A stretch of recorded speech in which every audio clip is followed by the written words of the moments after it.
यार रोशन रोही खेसारी लाल यादव के बिना रह ही नहीं सकता। फाइनली मिला खेसारी लाल यादव से रोशन रोही। और यार इसीलिए हम सपोर्ट करते हैं भाई के। मतलब जेल से निकलने के बाद खेसारी लाल यादव के पास जाना, आई मीन यार इसीलिए बंदे को हम पसंद करते हैं कि खेसारी भैया को मानते बहुत हो। जो खेसारी भैया को मानता है उसके साथ हम खड़े रहते हैं। आई मीन यार क्या लेवल का बंदा है यार। आज पे पोस्ट किया जो पोस्ट में भोजपुरी का किंग खेसारी लाल यादव। बंदा ने कहीं से भी हो जाए लेकिन खेसारी लाल यादव को भूलता नहीं है बंदा यार। इस तरह मज़ा आता है यार। बंदा इसी तरह अगर तरह खेसारी लाल यादव के साथ चलते रहा ना तो वो बहुत जल्दी स्टार बनेगा।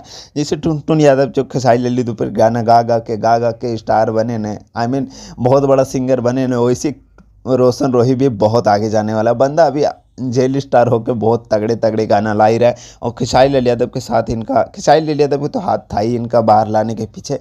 तो मज़ा आ गया ये चीज़ें देख के, और मज़ा आ रहा है। थिंकिंग लेवल पे बहुत अच्छा लगता है रोशन रोही जो खेसारी लाल यादव के साथ जुड़े रहते हैं। ज़्यादा कुछ ना बोलता हूँ, चैनल सब्सक्राइब करो दोस्तों, वीडियो शेयर।